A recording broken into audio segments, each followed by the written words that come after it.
You're doing? Slide. I can't find those slides. They would start hiding now. Why don't you try your case? You put them in there 10 minutes ago. Look, this is no time for jokes. However, just to show you...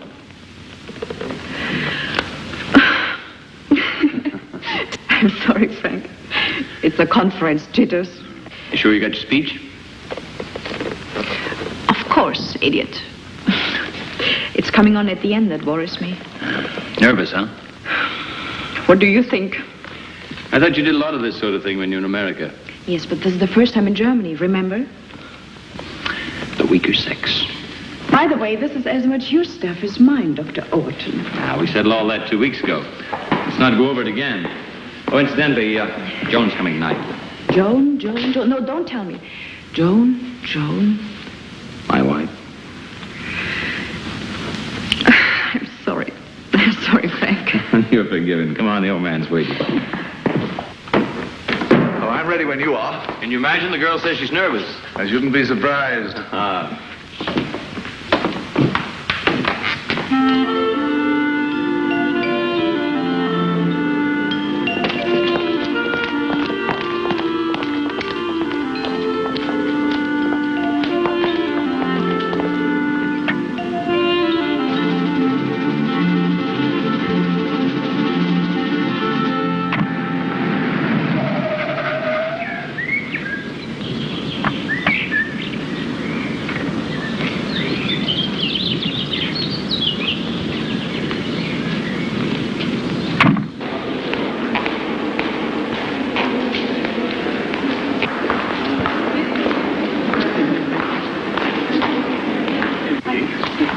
I'll be here for the next 6 weeks. I don't think you'll ever make it out after Christmas. I will be.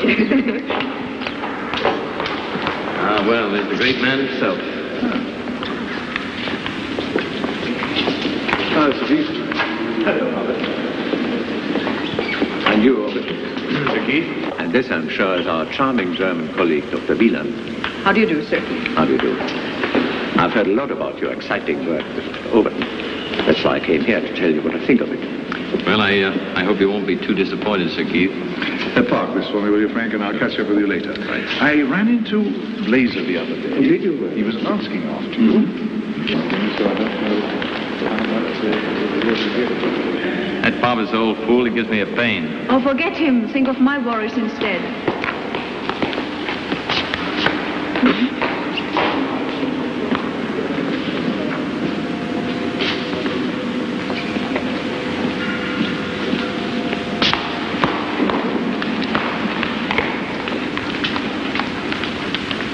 Rats were placed in a cold environment and made to rebreathe their expired air in a closed vessel, so that the proportion of oxygen decreased and that of carbon dioxide increased. Right in front. Where's love? Naturally, the body temperature fell to minus 70 degrees centigrade. As you might well suppose, the overall effect of this... Join us at the same time next week for Joan Overton's next interesting talk on current fashion. Well, Joan, my love, if you think that's a fashion talk, you should be hung, drawn, and quartered. Why, what's wrong with it? What's wrong with it? Telling all those nice kids to buy a good suit that will last years and just ring the changes on the accessories. It's positively immoral. Hello? How long have you had this cheap old rag? 3 days? And how long do you intend to keep it? Well, it depends if my loving husband likes it or not. He hasn't seen it yet. I bet he won't like it. Why not? Grow up, baby. Or do I have to make you a drawing? Oh, that. Oh, well, he's used to that. You won't mind. What makes you think so? I used to. Ah. Do you really think I've overdone it? If it were anybody else, I'd say yes. But as it's you... Come on, I've got my page to look after and it's getting late. Oh, let's have one for the road. You can't have. You can't go to a scientific meeting smelling of drink. You're joking. It'll be over by the time I get there. With any luck. Then why the finery? Female competition. Oh, now you're moving into my country. And what does that mean? Helen Beeland, Helen Wieland. Who's she? a beautiful scientist. The plot thickens. Come. Well, she was called in by the World Health Service. And Frank was asked to help her. And man, does she need help. I don't see Frank these days. What the hell do they do? Believe it or not, they stick chimpanzees into a deep freeze for a few months and bring them out alive. Both the parent chimpanzees have been deep frozen and kept in the cold store at a temperature of minus 80 degrees centigrade for 3 months before they were mated. We've been carrying out very exhaustive tests. None of the experimental animals have suffered any damage to the brain or major nerve centers whatsoever.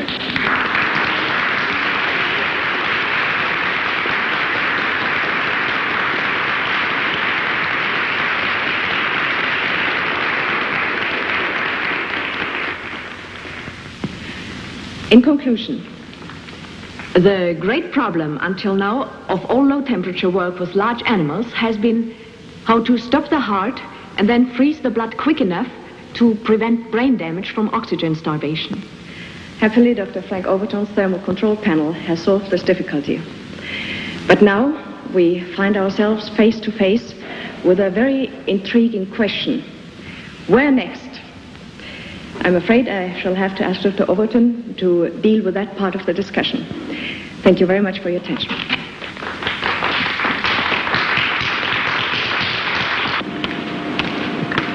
Oh, can you tell me where the low-temperature lecture is? First floor. Thank you. Excuse me, madam. Do you have invitation? Invitation? My husband's Dr. Frank Overton. Is there anything else? That'll be all right. Thank you. On the contrary, thank you. What's the maximum period of successful cold storage? Well, our maximum is 3 months. But in theory, that could be extended to 3 years, 30 years, 300 years, just as long as you like. It makes no difference. They'd still come back as good as new. It's very simple. For where life is suspended, time actually has no meaning at all. I should like to know if you foresee any possibility of extending your experiments to the human animal. It occurs to me, for instance, that some of our aging politicians might welcome the idea of going into cold storage until the next general election. We'd be very happy to oblige the opposition, although I'm afraid they might like a trial or a test run first. Perhaps the questionnaire would like to volunteer to be the first guinea pig?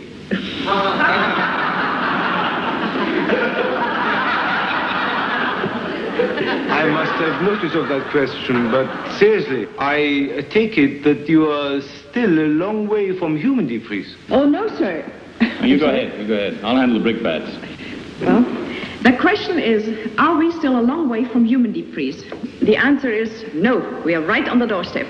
Dr. Overton and I are convinced that we could take a suitable human being, freeze him, and revive him with all his faculties intact. All we want is a chance to show we can do it. We haven't any problem with the chimps. Ladies and gentlemen. Ladies and gentlemen, I am sorry. But our time is up. And I'm afraid the fascinating subject of deep freezing the human animal must itself go into cold storage for the moment. It only remains for me to thank all our contributors for this very interesting symposium on hypothermia. You haven't noticed? Haven't noticed. How could I miss it, darling? You get your drinks. I'll have a scotch. You mean a sherry? Oh, Frank, do come and help. My voice is giving out. Very nice to see you again. Goodbye.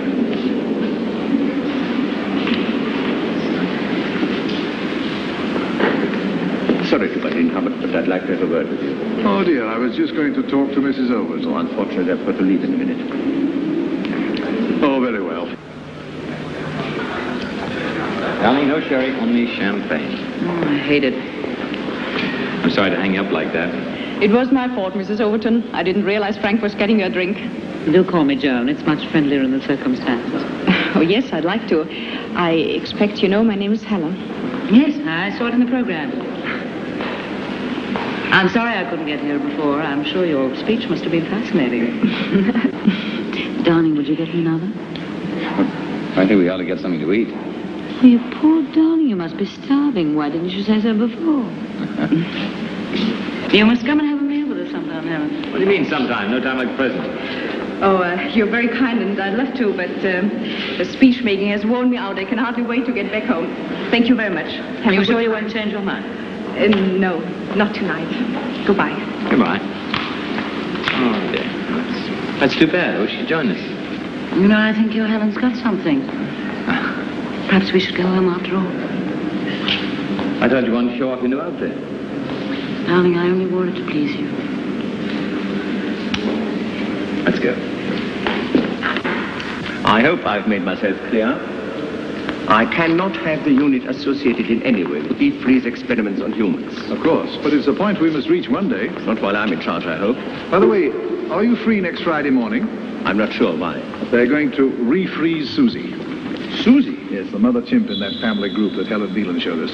Why don't you come along and watch? Well, I'll see what I can do. So long.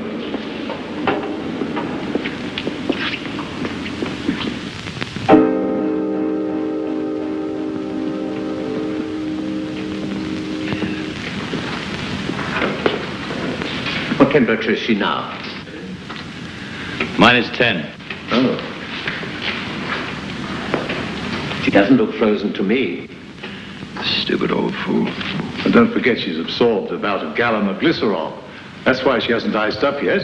Martin, did you put a new cylinder in? Yes, sir. Wanted on the telephone, long distance. All right, thanks, Martin. You manage, Helen? Yes, of course.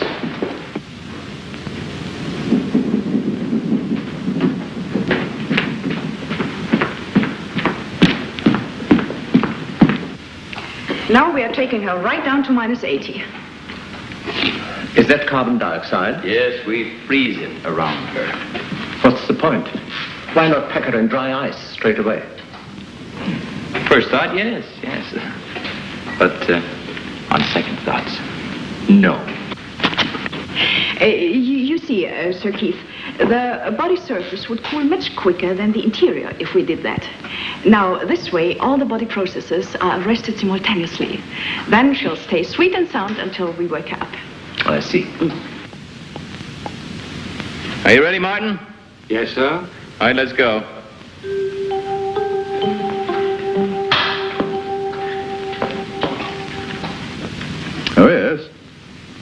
Just a minute. How much? How much? You couldn't have timed it better. Oh, I better take that down. Hold it a minute, Frank. Well, there's your ice, Sir Keith. That's quick. It's just as well, because we are pretty tight at that stage. Minus 75 going on automatic. All right, Martin. Let's wrap her up. Minus 80 on automatic stabilizing. Are you through? Yes? Good. That was a most impressive demonstration. Most impressive indeed. But you must come again when they do the resuscitation. That's much more exciting to watch. Oh, by the way, I've laid on tea in my office. Will you come, Helen, and you, Frank? No, we were going to get Jackie ready. Oh, but surely you can spare a few minutes. As I was saying, when the heart starts beating again, and you hear the first thud on the amplifier, that's really exciting.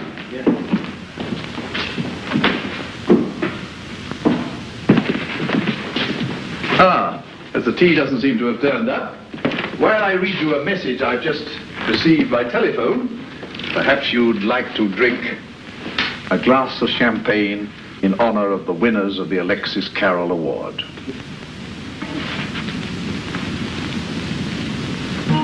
Helen Maria Wieland of Munich, Germany, and Francis Henry Overton of Boston, USA, for their remarkable advances in the field of low-temperature research, which opens up far-reaching possibilities in human surgery.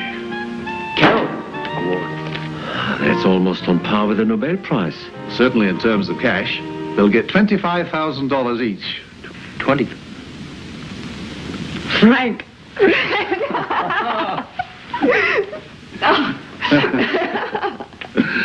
Yes, $25,000, and you can spend it all on this if you like. Oh, I'm sorry. Would you have preferred tea?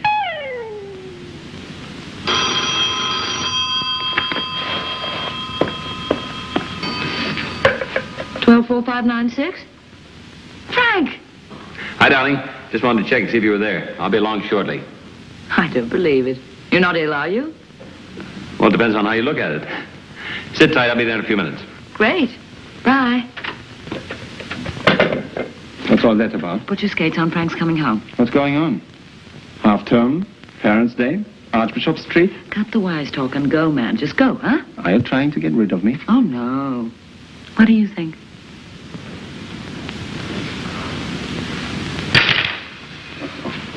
Oh, Joan is really excited. For the first time in her life, she can have anything, do anything she wants. It must be the champagne. I still can't take it in. Here you are. I've just been speaking to Professor Hubbard about another matter, which he thinks you both ought to hear about right away. It concerns you in particular, Overton. Oh, what is that, Sir Keith? This splendid piece of news has come just at the right moment to set the seal on your work with Dr. Wieland. Worthy victor's garland, so to speak. So now we must give you new fields to conquer. Professor Bradshaw wants you to take over the remote control sampler for their radiation investigation. Oh, Sir Keith, we just barely scratched the surface of this low-temperature project. Precisely. The pioneer work's finished. It's time for the big battalions now to step in. You may be right, but you still need us.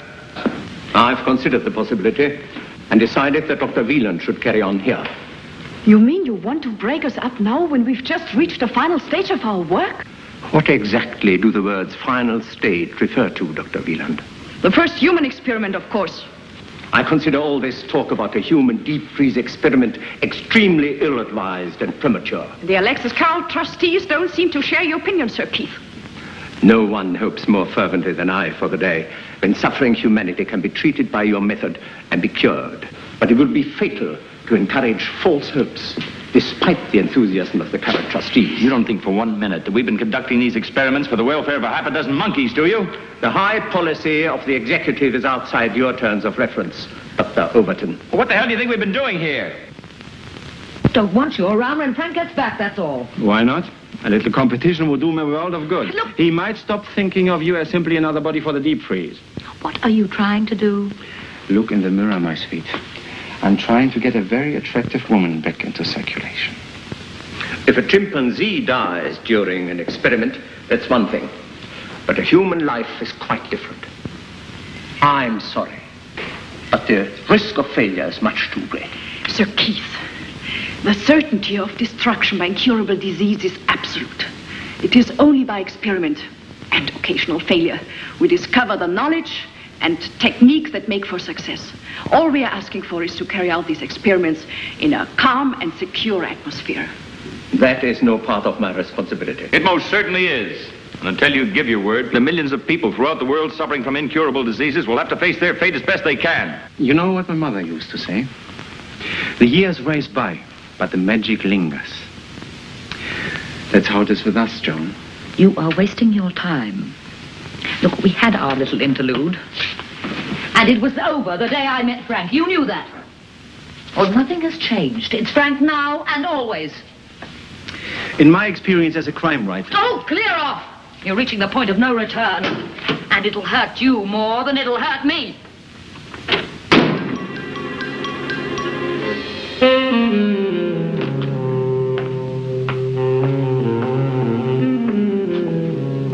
I think that young woman is most persuasive. Possibly because her fiancé died of cancer.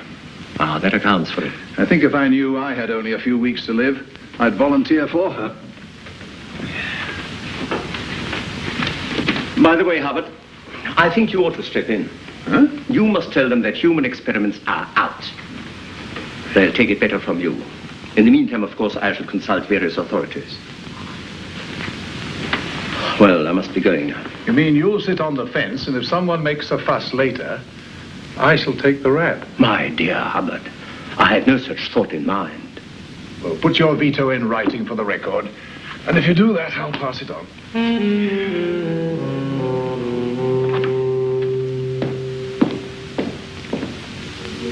8,000 or 9,000 pounds.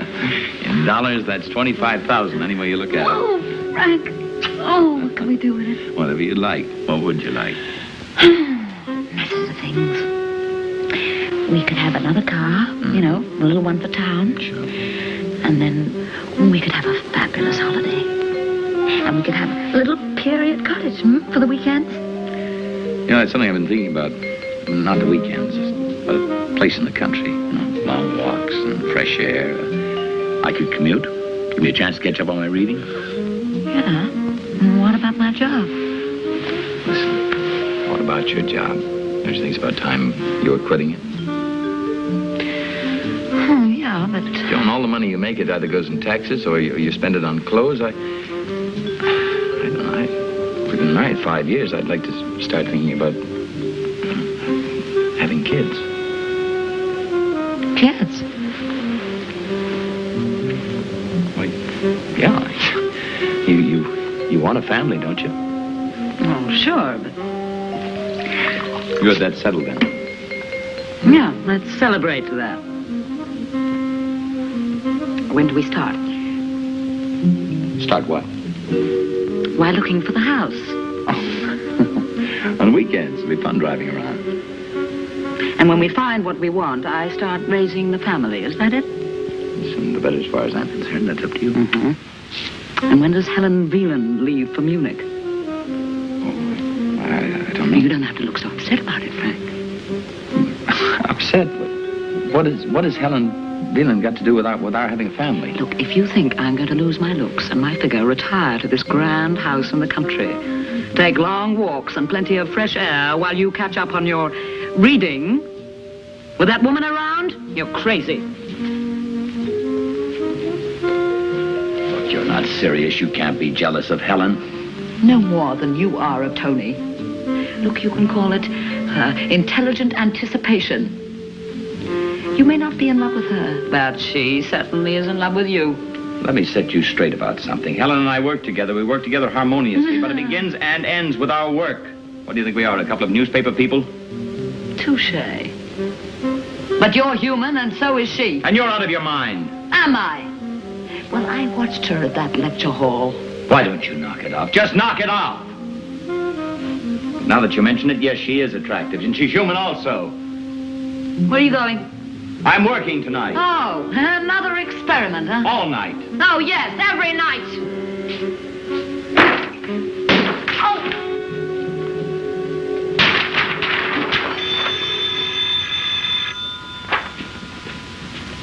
Hello. Tony. Was she thrilled? I guess you might say she was. She got a little steamed up. I'm not surprised. I got steamed up too. Well, she got steamed up in a different way. She's annoyed because I can't take her to dinner tonight.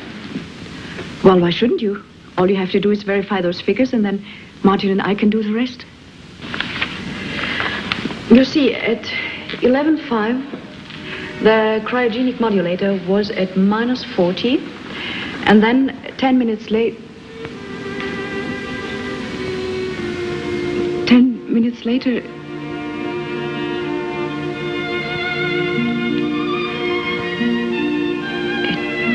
would be better if you went home. You want me to? Yes.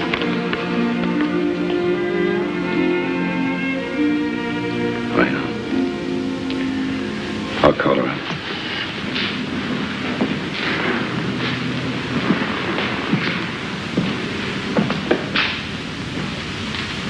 I better see what Martin's up to.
The crowd sees me a-dancing, carefree and romancing, happy with my someone new. I'm laughing on the outside, crying on the inside, for I'm still in love with you. They see me night and daytime, having such a gay time. They don't know what I go through. I'm laughing. Having fun? On the outside, Fun? crying. I've had such fun in years, Tony boy. Just like the old days. So there's something to be said for this monkey business, after all. Monkeys? Oh, monkeys. To hell with monkeys for tonight. Yes, to us. To us. When I try. Waiter, a bottle of Wörthke Coke, please. 1951. Very well, sir. 1951. Darling, can't we make up? Ever since our breakup, make believe is all I do. I'm laughing. Funny little bar in Cannes. You were bewitching that night. You ordered a bottle of vintage champagne and you couldn't afford to pay the bill. Luckily, I had my new gold wristwatch. Too long. To the night, it was never to end.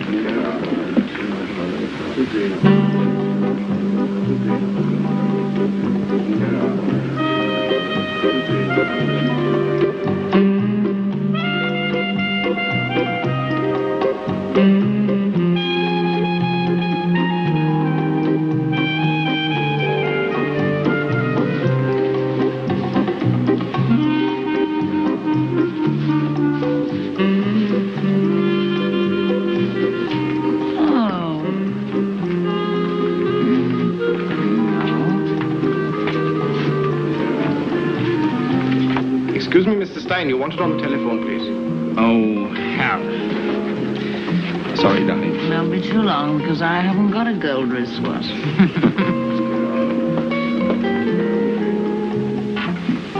Stein here. Hi, John. What do you want me for? What do you mean it's urgent? It's a whole night's work. I'm damned if I'm going to do it. All right, you get JB to the phone. I'll tell him myself.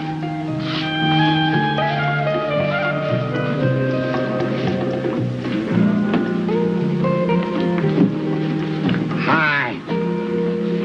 To the Queen of the Jungle. Hi, elephant boy. Tanzen, Lunke Shanyam. Wollen wir tanzen? Huh? Danser, madame. Oh, why, sure, elephant boy. Come on.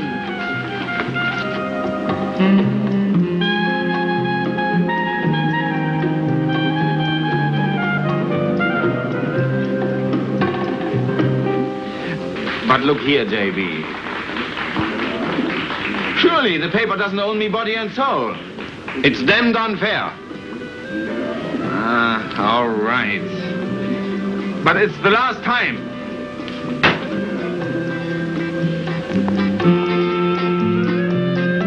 Tony, where have you been? Look, Joan, I've got to go.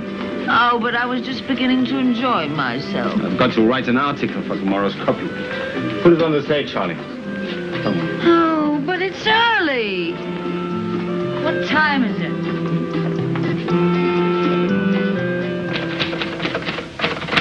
What you doing? Writing your memoirs? Do keep quiet, Joan. Be all right if you had some booze. Haven't you had enough? That's a great question. Well, you have drunk me dry of whiskey.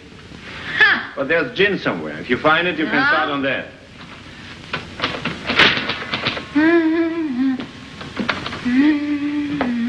But don't blame me for your head in the morning. It's empty.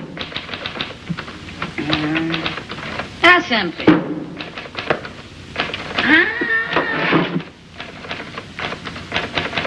Hey! What's this? Huh? Put that thing down. Which thing? The gun. And always remember the old saying. Never, not even in fun, point a gun at anyone. It's a damn stupid thing to do. All right, don't blow your top. What you keep it for, anyway? It's a souvenir I got of a little crook. I whitewashed him in a very dirty story. Tony, listen. When you finish writing your love letter, could we go to that little jungle place again? Because I liked it there. Turn in this story, puppet. It will be daybreak. Oh, don't be a spoiled sport, Tony. You said we were having fun. Look, you said it was just like the old days, remember? Why don't you go home? And as you have decided to wander about, all right, do that. Go back to your jungle. I'm going to work in peace. Good night. Jump in the lake.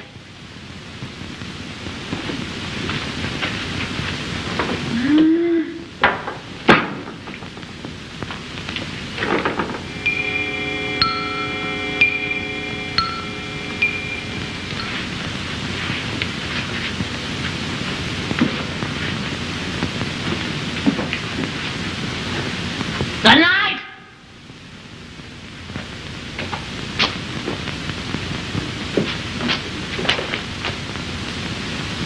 Don't worry about it. Even if Sir Keith does put his veto in writing, I shall bring the matter up again at the Scientific Council. Thank you. I've already told Frank. He took it very calmly, considering he's not exactly fond of Sir Keith at the best of times. Joan asked him to take her out tonight. Very natural under the circumstances. Yes, I mean, I think they must have had a pretty bad row. In fact, I know they did. Yeah, that's their business, isn't it? Oh, yes, of course. It's just I'm sorry it happened, that's all.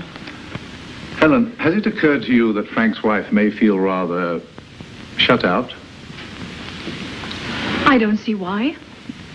Ours has just been a happy working relationship. I know. But it's not always easy to keep it that way. Good night. I certainly asked for it, but I'm sorry you had to say it. It was necessary. You see, I've been very careful. Mm-hmm. Huh? There you are. I suppose I'm the last person you want to see. Well, the same goes for me. I've got something to tell you. Most important, Martin, would you tell Dr. Overton his wife is here? Huh. Come on, I don't want to see him.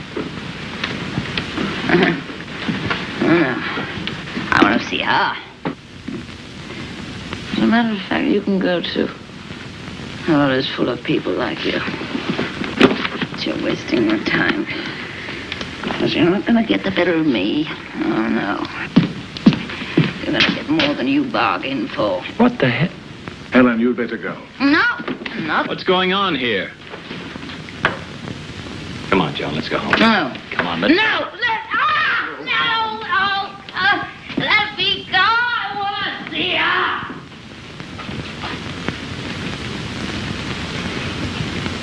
Poor Frank. Ring him up when I've gone. Tell him not to worry about it. Nobody will ever refer to it again. Do you hear, Helen? Yes, I'll do that. What a queer sort of day it's been. What you have to put up with when you leave me? They'll say, what a bitch. Surprised it lasted that long. That'll suit your book, won't it? Why didn't you say something? What the hell do you want me to say? Look, why don't you get your clothes off and get into bed? Talk about this thing in the morning. I want to talk now. You're in no condition to talk about anything now. I wish I was dead. Oh, that's a bright, drunken speech. Hello. Helen, good of you to call. Yes, yeah, it's all right now.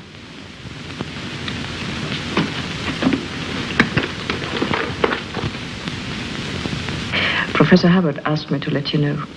Oh, that was nice of him, Helen. Thank you.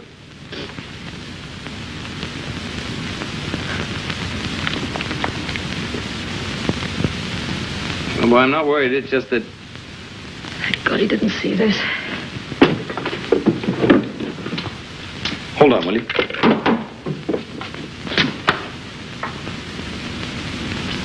What are you doing with that?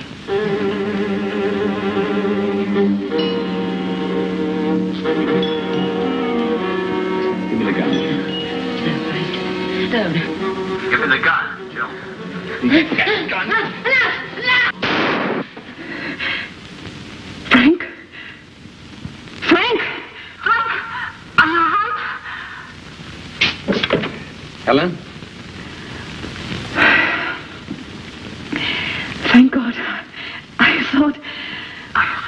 could a gun go off? No, nothing. No, she tripped over a lamp and the bulb exploded. I'll try and get over later.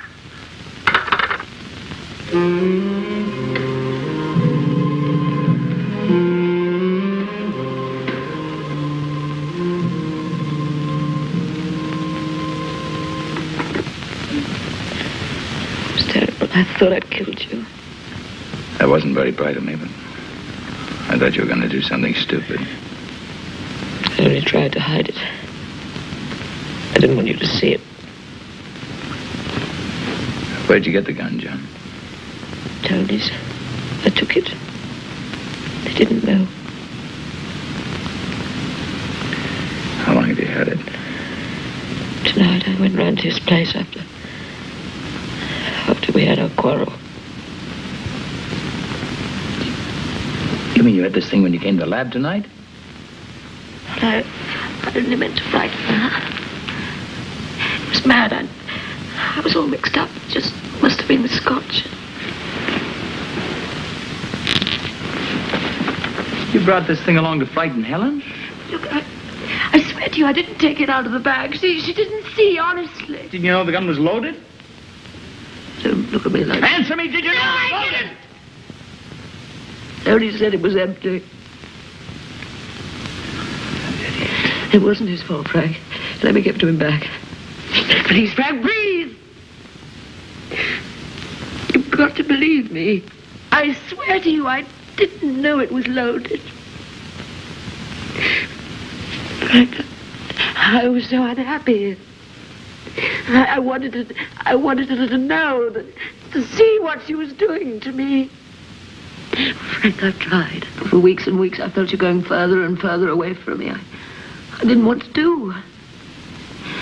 I know she's the kind of woman you ought to have married. But I couldn't let you go. I love you too much. I just felt tonight if I didn't have a showdown, I'd go out of my mind.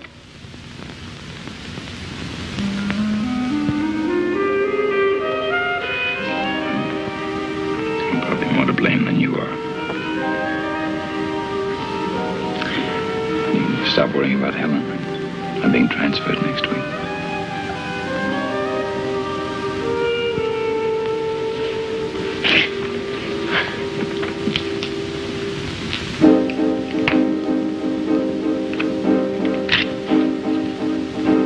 Well, it's empty now.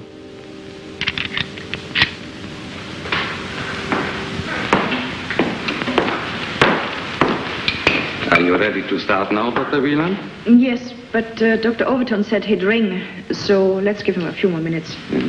By the way, is there any more coffee? What? Again? Yes, again. I'm an addict. Coffee.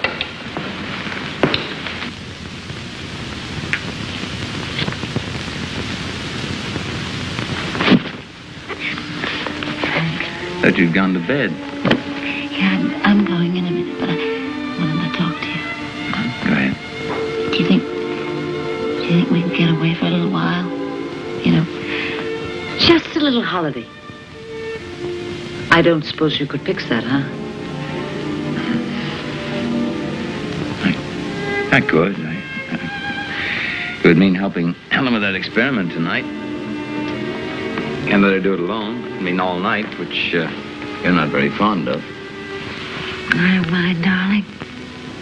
Oh, I love you so much. I hope the experiment will be a great, big, smashing success. It will be.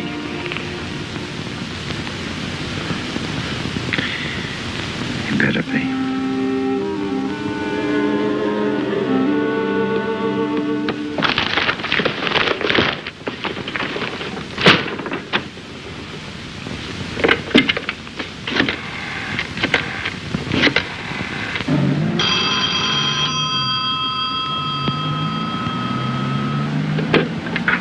Twelve 4596. John, Tony. what have you done with my gun? Oh, well, I was going to play a silly joke, and unfortunately it misfired. Misfire? Well, I was going to bring it back. Come and fetch it. All right. All right, Martin, we start. Helen, thanks for calling me. Frank? I'm glad you didn't go ahead with Jackie. I was just going to. I've got a much better idea. You realize, of course, that once Vernon puts that veto in writing, we're sunk. We can't go ahead without getting Hubbard into hot water. We've got to be there first. Yes, but how? Tonight we're going to experiment on me. Don't look so shocked. I don't know why I didn't think of this thing sooner. I'm perfect for the experiment. Right weight, everything. Believe me, it'll go like clockwork. You'll see. Oh, you have the ratio figures for the human experiment. All we have to do is add an extra liter of glycerol. No. It's too much of a risk. What do you mean too much of a risk? There is no risk. We've been saying there's no risk. I know, but it's different when you're faced with it. I mean, we could be wrong. Will the human heart stand it? And what about brain damage from oxygen starvation? And what about your wife? I'm doing this for Joan, too. No, Frank. No, I won't do it. I can't. Not with you. I'd be too scared of something going wrong. Unless, of course, that's what you want. You're outnumbering yourself. Helen, do you realize what this means if this experiment is successful? And it's bound to be successful. It opens up unlimited possibilities for the world of surgery. And think of future generations, Helen. It'll free them of malignant disease. Look, it's something we've discussed sometimes back and forth. It's something we're agreed upon. It's something you do yourself. Well, isn't it?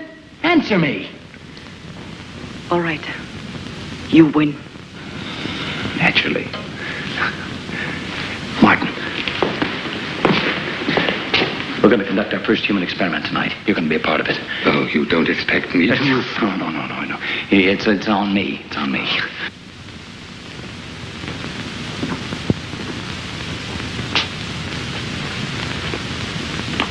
Joan, are you going to be long? Coming right away.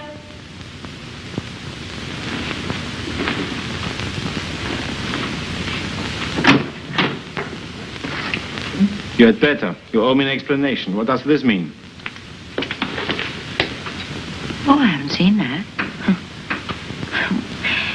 Well, it just went off. Come, don't worry. Have a drink. All right, I need it. And put that gun down. Oh, that's all right. Don't worry. It isn't loaded.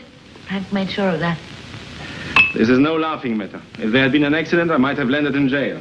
What, with your uncle a police vice president? More than ever. I never got it licensed. It should have been handed in to the police. Incidentally, whilst bearing our souls, where's Frank? On his last experiment. Oh, back to the apes? Name your poison, Gin. You have no whiskey. Lime juice, please. I'm on the wagon from now on. For how long? Forever. Whatever? Forever and ever. You don't believe me, do you?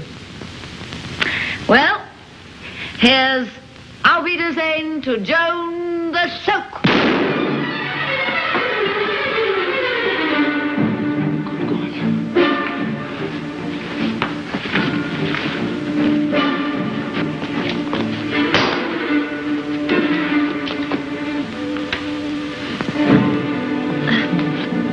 Don't move.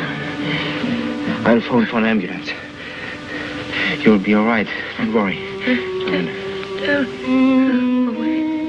Tony. Don't. I'm here, John. Why? Frank, say, what's happening? Why? It's an automatic.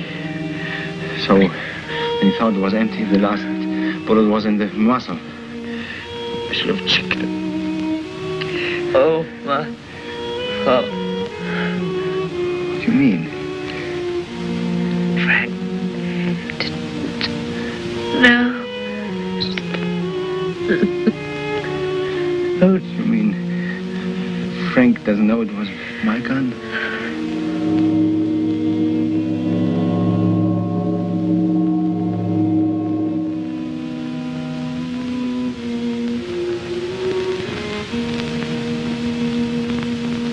The heart stops here,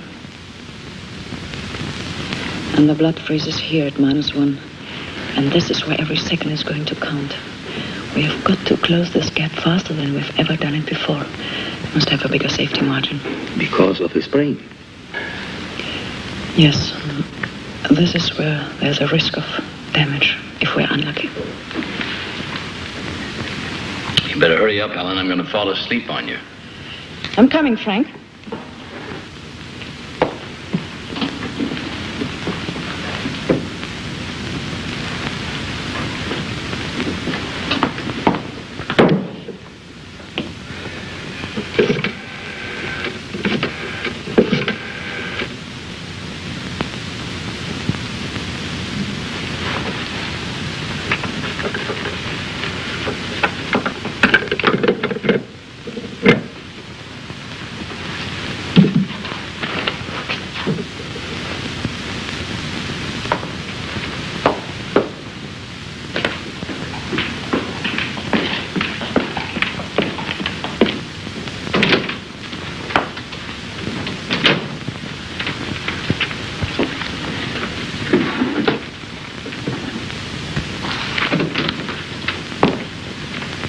Yes, Martin? How shall I enter this, Dr. Wieland? What was our last serial number? X700. Well done. Experiment X701. Human.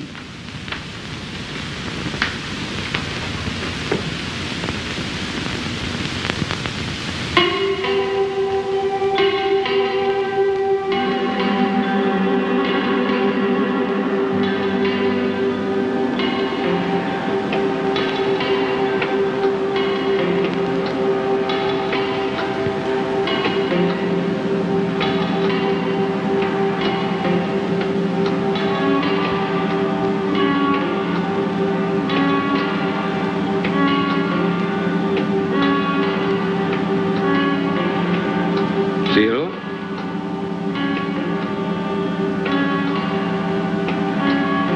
-1. Set for -10 on full current. Good. 6 seconds to spare. Will he be all right? He looks all right so far.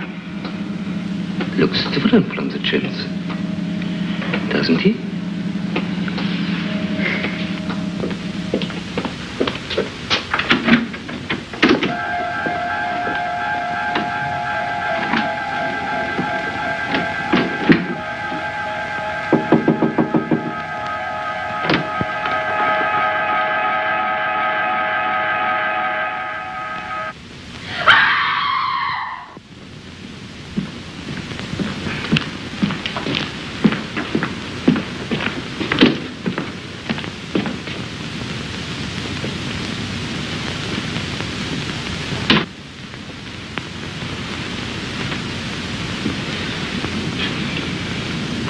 Don't I'm get up. sorry. You're tired out. What's wrong? Trouble with the experiment? I hope not. You see, it isn't Jackie.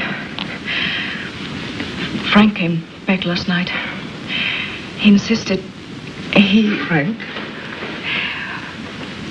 We talked about Sir Keith trying to stop us from doing a human experiment. He said we must get in first. Must. Is that all? Oh, you know Frank. As usual, he started on our mission to humanity. He cornered me. What could I say? So Frank offered himself as a guinea pig, and you accepted him. Because of his wife?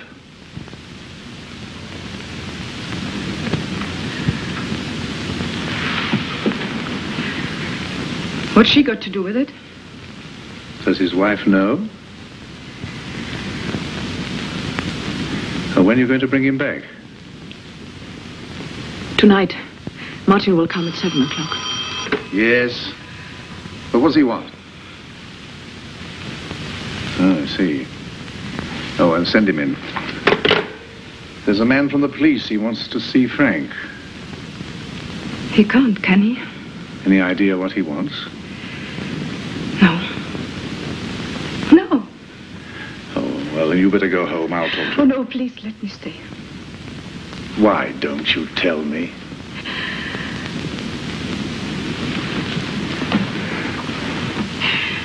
Afterwards, perhaps.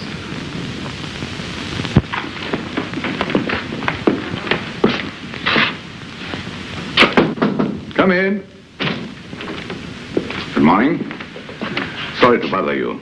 I'm Detective Inspector Prento, and this is Sergeant Green. Well, I'm Professor Hubbard, and this is Dr. Wieland. Morning, madam. I understand you want to see Dr. Overton. If he's here, sir. He is. I thought he might be. His car is outside. But he's not available at the moment. Oh, we'd better make him available. Well, that's not so easy. He's involved in an experiment. Then he had better stop for a while. I've got some important questions to ask him. I'm afraid he's unconscious. Perhaps you better tell me what you want him for. At this stage, that's none of your business, sir. Then you better make it my business, Inspector. We may want to keep Dr. Overton unconscious for weeks, even months. Do I understand, that you will hinder the police in the execution of their duty? No, I'm asking you to tell me what you want to talk to Dr. Overton about. Very well. We think Dr. Overton can help us in connection with his wife's sudden and violent death. By shooting. No. Perhaps Dr. Wieland could be more helpful. One moment, Inspector. This lady is a member of an international organization. Shouldn't you warn her that she doesn't have to answer your questions at this stage? Yes, of course. I was about to do that. Well, Doctor. I can only say I'm very shocked to hear the news. He's a dear friend and colleague. Yes. I only want facts. For the early part of the evening, he was here. His wife called. They left, and later he returned to do the experiment. Where is he now? I'll answer that, Helen. At the moment, Dr. Overton is in the next room in a glass case surrounded by solidified gas at about minus 40 degrees centigrade. And as you might expect, his life processes are suspended. A man's either alive or dead, sir. I mean what I say. Suspended. Alive? Alive. I suppose he can be revived. Well, this is an experiment. Can I see that case? Yes, you can see it. You stay here. Yes, sir.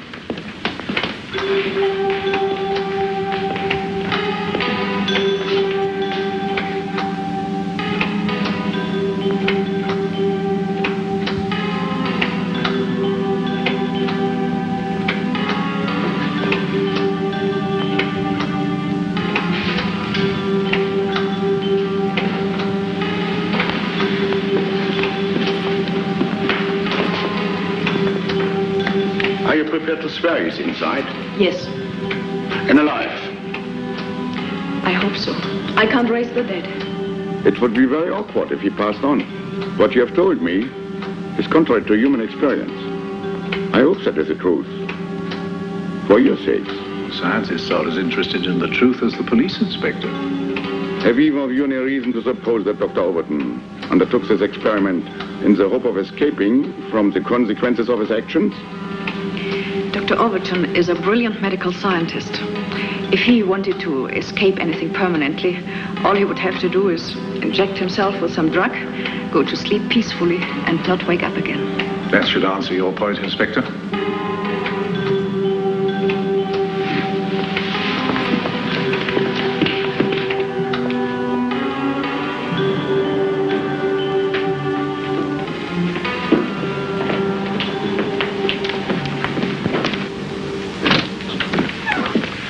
I want Dr. Overton revived as soon as possible. I'll think about it, Inspector. Dr. Wieland has been working intensely for over 24 hours, and there are many other considerations which don't concern you.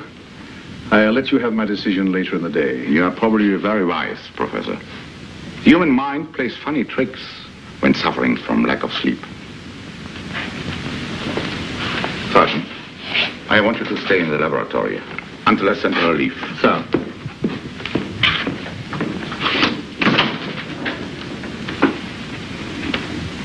What are our chances? I can only use the technique we developed. And pray.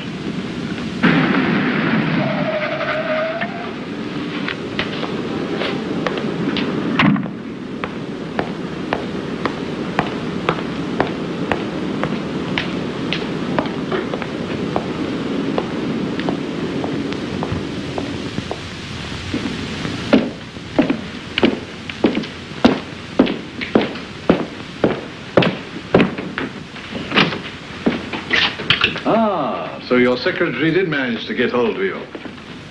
Yes, he did indeed. I've been traveling the whole day. I thought you wouldn't want to miss the fun. I'm certainly relieved to see that the whole place isn't swarming with reporters. No, because we've persuaded the police to let us finish the resuscitation in peace. In peace? But don't you realize the full implications of this business? We don't know the facts yet. The facts are obvious. Overton shot his wife, returned to the laboratory, and with Fräulein Wieland's willing connivance embarked upon this experiment, either as a red herring or a wild act of penance. The police haven't ruled out suicide. Merely because the wound could have been self-inflicted. But how could a dying woman dispose of a weapon? And why on earth should she? So the gun wasn't found? If the experiment fails, as I've no doubt it will, and Overton escapes justice, the whole affair will become a public scandal. We shall all be involved. Fräulein Wieland will no doubt be charged with being an accessory after the fact. Your control of your staff will be severely criticized. Not to say anything about my own authority. Oh, I'm sure you'll come out all right. I intend to, in the interests of the organization. Well, are you going to stay and watch? Naturally. Do you know Karl Merkheimer, the pathologist? He's here. Karl Merkheimer? Here? The police wanted an independent medical observer. Why? To make sure that Helen does everything she can to bring Frank back alive, I imagine. Karl Merkheimer, of all people. Oh, he's quite a nice chap. I don't care what he's like. Every Tom, Dick, and Harry in this country knows his name and connects it with sensational criminal trials. This is getting worse and worse. Things should start happening pretty fast now. How soon can you tell if his brain is undamaged? He'll be able to talk for a minute or two, and then he'll slip back into a sort of coma. A coma. And how do you deal with that? By stimulating the heart. A wee bit tricky, that. Judging how much you give him is a difficulty, I would imagine. Yes, I have to be careful not to overstimulate, or he might die of shock.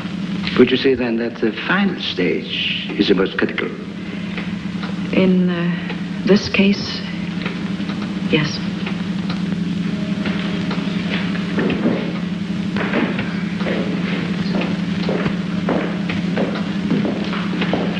This is Dr. Merkheimer. Sir Keith Vernon. Oh, how do you do? What are these for? Emergency use. If he looks like passing out? No, in case one of your lot comes over queer. Martin, are you ready? Coming, Doctor. They will soon be opening up the coffin. Stick by the door and keep it quiet. Can't I watch, sir? That keen, aren't you? Only scientifically minded, sir. Sorry. We have a full house already. On the door, Green. -1, standard pressure. -1, standard pressure. Thermomodulator, cut 50. Thermomodulator, cut 50. 0. 0. Switch on heart amplifier. Switch on heart amplifier.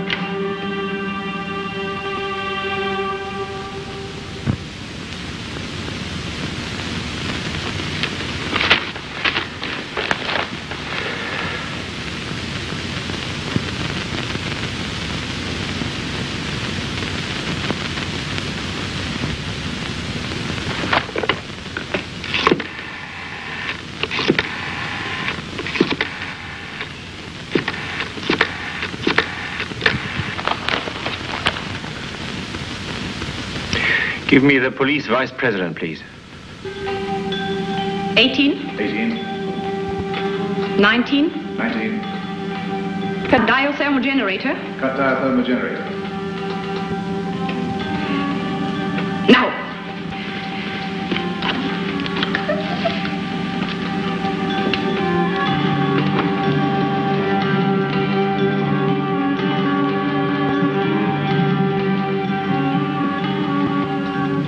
Skin texture has returned already.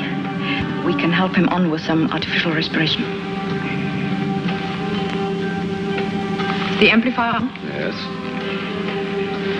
We'll start 600 cc and give me a pulse rate when you get one.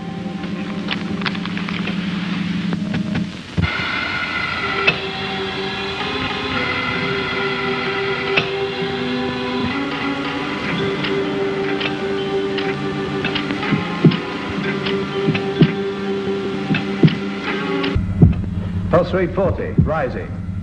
48, 52, heart fibrillation, becoming even. He's on the verge of consciousness now. We should know in a few moments whether he's normal. When I put him under, I asked him to stop counting at 12. If his brain is undamaged, it should pick up his last memory pattern, and he'll go on counting where he left off.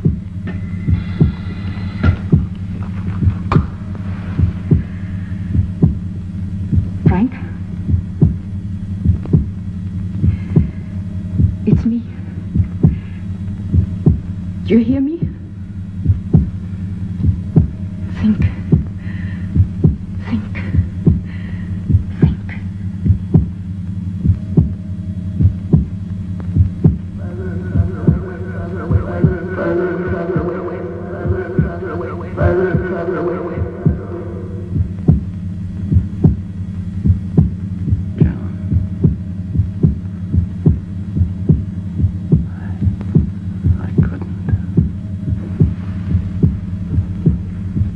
I didn't mean to. You can talk to John later. Just go on counting.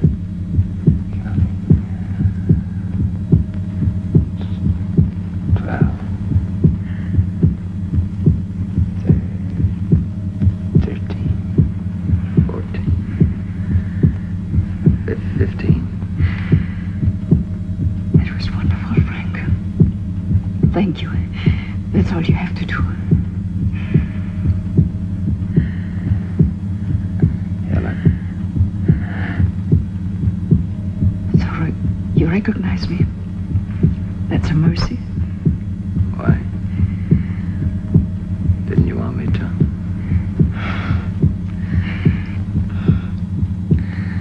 I'm a very clever fellow. Walk the dog, play baseball, tiddlywinks. You're wonderful, Frank. But now, relax and let me do the rest. Anything you say, Doctor. Pulse rate 58, blood pressure 90 to 70, falling. Electros, Electrode. gloves,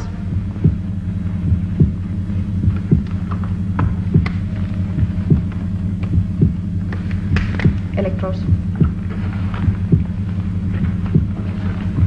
We'll start at 250, time check every 30 seconds. Start at 250. Time check every 30 seconds.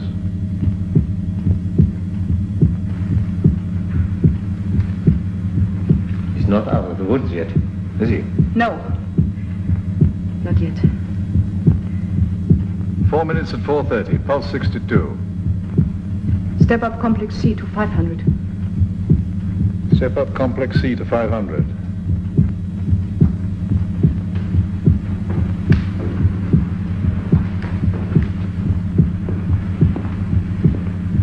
It's an open and shut case of murder.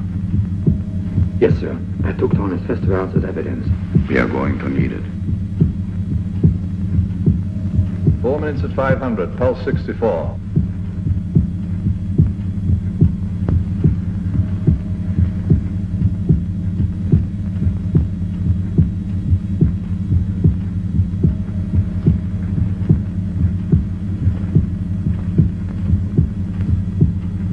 Cut off. Repeat instructions. Cut off. The amplifier. No, the heat. And the heat?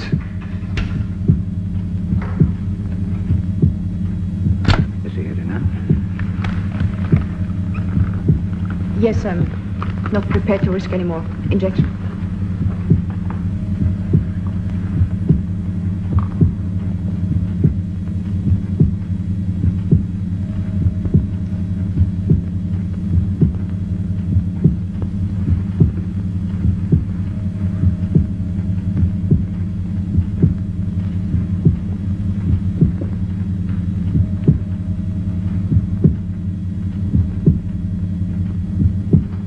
Pulse rate 56.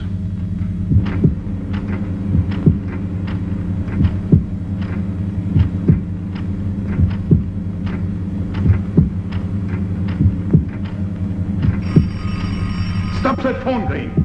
Marcy.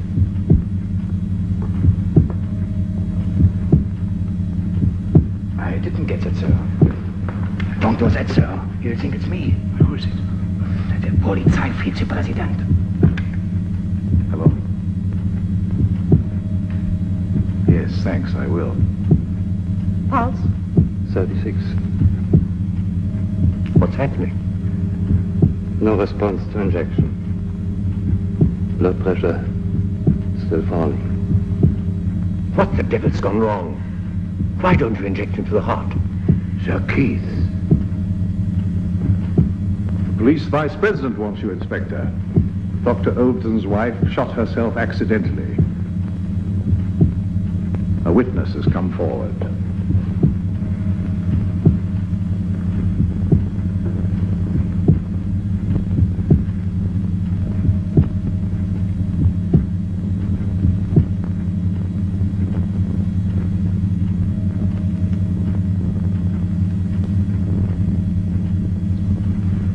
Keep them on. No matter what happens. You'll need gloves. I'm going to jump the judge up now.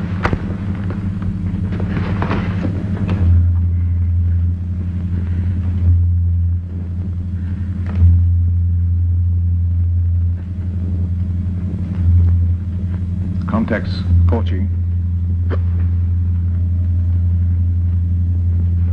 Contacts scorching.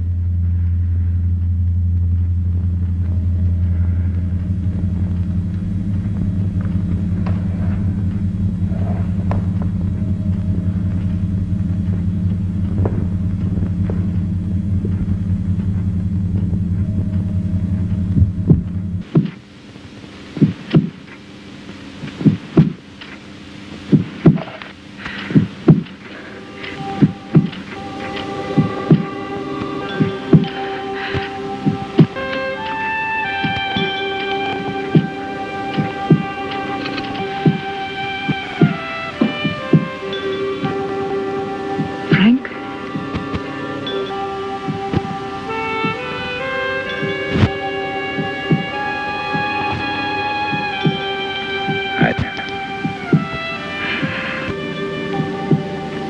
For a minute, I thought I'd lost you.